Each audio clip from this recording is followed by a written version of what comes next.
देखिए, हम मोदी को अंडर एस्टिमेट कर रहे हैं। मोदी पे इस वक्त जंगी जुनून सवार है। मोदी हिटलर से कम नहीं है। फलस्तीन नहीं है, ये शेखुपुरा का बाजार है। ये देखिए, मैं इधर रीगा चौक में खड़ा हूँ। सदी चौक तक लास्ट तक बेड़ा गर्क करके रख दिया बाजार। अब ये हमारे शहरों तक तो आ गए हैं, ये ड्रोन्स गिराए चले जा रहे हैं। ये तो पागल हो गया, बुखलाहट का शिकार हो गया नरेंद्र मोदी, जुनूनी किस्म का शख्स। और मैं कल भी कह रही थी, बदकिस्मती से हमारा पड़ोसी, हम अपना पड़ोसी तब्दील नहीं कर सकते। जाहिर बात है, जो जोग्राफियाई हैसियत है उसके हिसाब से देखा जाए तो खित्ते में पड़ोसी हमारा ये रहेगा और हमें इसको बर्दाश्त करना है। लेकिन हमने स्मार्टली, वाइजली डिसीजन लेना है कि हमारी अब क्या स्ट्रैटेजी होगी, हमने इनको हैंडल कैसे करना है। एक बहुत बड़े सवाल ने जन्म लिया है कि क्या फौज को अक्ल आ गई है? क्या इनको कोई शऊर आना शुरू हो गया है? पूरे सियासतदानों को इकट्ठा करके आगे चलना चाहिए, पूरी एक कौमी बयानिया बनाना चाहिए, क्योंकि उधर जो है दूसरी तरफ एक खतरनाक दुश्मन है। आपका लीडर बुज़दिल हो, वो मोदी का नाम ना ले सके। दुश्मन क्यों कह रहे हैं? तो दुश्मन क्यों भारत कहते हुए छाले पड़ते मुंह में? क्यों नहीं कह रहे भारत? क्यों नहीं नरेंद्र मोदी का नाम लेते आप? दो दावे आगे क्लियर। एक, ये डीजीएसपीआर ने कहा है कि हमारे पास भारत की कोई पायलट या कोई पायलट नहीं है। ये सिर्फ सोशल मीडिया में बातें हैं, हमने कोई दावा नहीं किया। जिसके साथ ये भी कंफर्म हो जाता है कि पाकिस्तान के अंदर भारत का कोई जहाज नहीं गिरा। अगर गिरा होता तो पायलट भी होता या कोई मलबा होता, व्हाटएवर। ऐसे लग रहा है जैसे पाकिस्तान इंतजार कर रहा है कि आलमी कुव्वतें एक्टिव हों इस क्लैश के रास्ते में और ये रुके।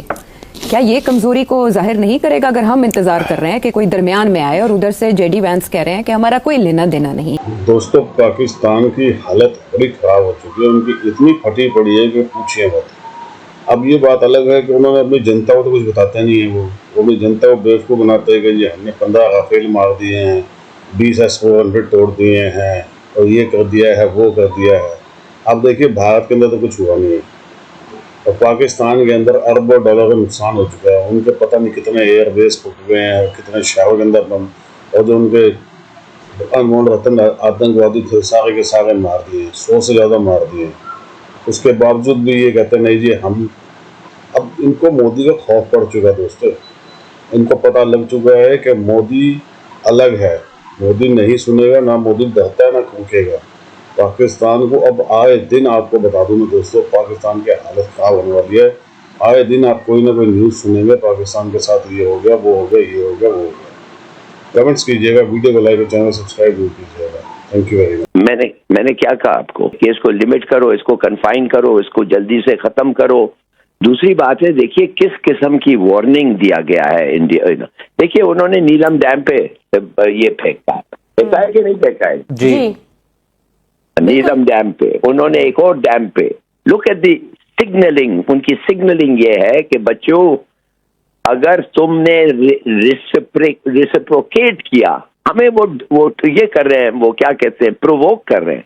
अगर तुमने रिसिप्रोकेट किया तो हम फिर आप जानते हैं कि हमारे डैम्स भी बहुत है ना, तरबेला किधर और मंगला किधर, और इनका ये और इनके क्या ये छोटे छोटे जो डैम्स हैं वो किधर।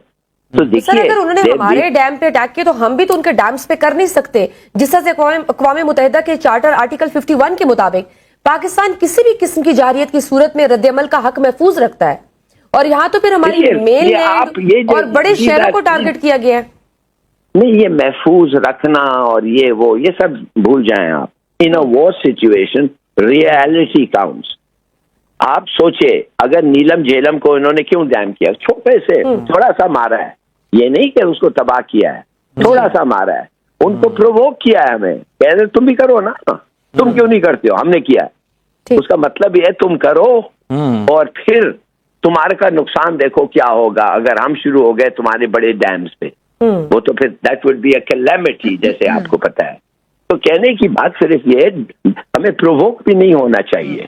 तो लाली साहब, क्या अभी भी हमें पहल नहीं करनी चाहिए? हमें देखना चाहिए, वेट करना चाहिए, जैसे पहले हम कर रहे थे कि वहां से स्ट्राइक हुआ, फिर हमने स्ट्राइक डाउन किया और बड़े ऑफेंसिवली किया, तो हमें रिस्पॉन्ड नहीं करना चाहिए? मतलब क्या अब भी पाकिस्तान की आलमी ताकतों की तरफ से कोई बैकडोर एंगेजमेंट जारी है?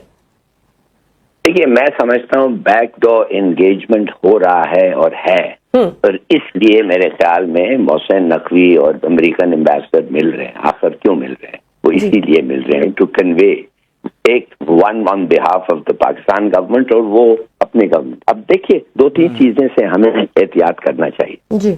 नंबर वन, अब आप सोचिए, अगर हम डैम्स को, तो वी हैव अग्रीड कि अगर हम प्रोवोक हो गए और डैम्स को अटैक किए तो नुकसान जो होगा हमारा वो बहुत बहुत 1948, 1965, 1971, 1984, 1999 के बाद एक मर्तबा फिर से पाकिस्तान और भारत के दरमियान एक फुल स्केल वार का आगाज अब से चंद लम्हे कबल ही भारत की तरफ से पाकिस्तान के दारुल हुकूमत इस्लामाबाद की एयरपोर्ट, जो कि बुनियादी तौर पे इस्लामाबाद में ही वाक़ है, बाद लोग समझते हैं कि वो रावलपिंडी शहर के एरिया में आता है, लेकिन बेसिकली वो इस्लामाबाद की एयरपोर्ट है, इस्लामाबाद का इलाका है एक लिहाज से।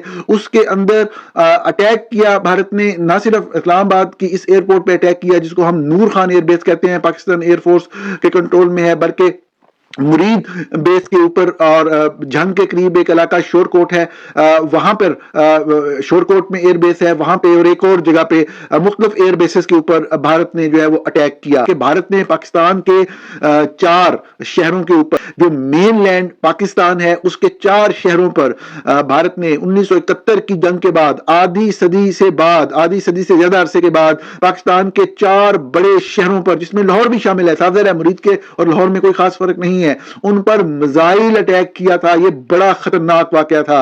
इस वाकये के बाद पाकिस्तान के अंदर से साफ जाहिर है कि यही डिमांड थी कि पाकिस्तान इस बात का जवाब दे जो पाकिस्तान की कौम अपने खून पसीने की कमाई से 4000 अरब का बजट जो है वो देती है अपनी मुसल्लह अफवाज को, इसीलिए कि पाकिस्तान की सॉवरेनिटी को वायलेट होने से बचाया जाए।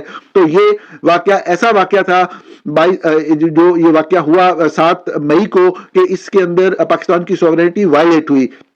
यकीनी तौर पे इसका बैनुल अक़वामी कवानीन के मुताबिक तो यही तरीकाकार था कि भारत बैनुल अक़वामी फोरम पे वो मसला उठाता और पाकिस्तान को प्रेशराइज करता। अगर पाकिस्तान नहीं कार्रवाई कर रहा था, जैसा कि हम खुद जो पाकिस्तान के सहाफ़ी हैं वो इस बात को तस्लीम भी करते हैं और रिपोर्ट भी करते रहे हैं कि जहादी तंजीमों का मसला है पाकिस्तान के अंदर, ये मसला है और पाकिस्तान की एस्टेब्लिशमेंट उनको सपोर्ट करती है। हम सब लोग खुद भी पाकिस्तान के अंदर अवाम भी उनके खिलाफ हैं और यकीनी तौर पर कुछ इकदाम देखने में भी आए इनके खिलाफ, लेकिन इनको मुकम्मल पे अबंडन या खत्म नहीं किया जा सका।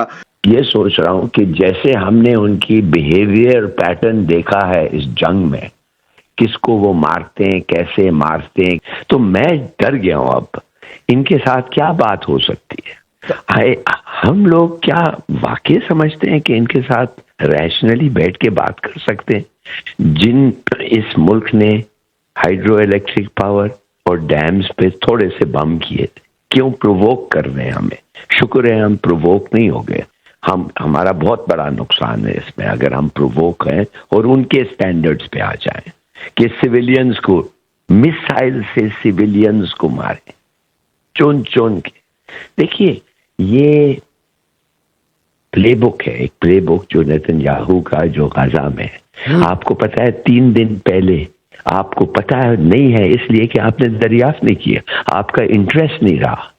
आपको पता है कि 3 दिन पहले 92 बच्चे और औरतें और बूढ़े और कुछ थोड़े यंग मैन मारे गए।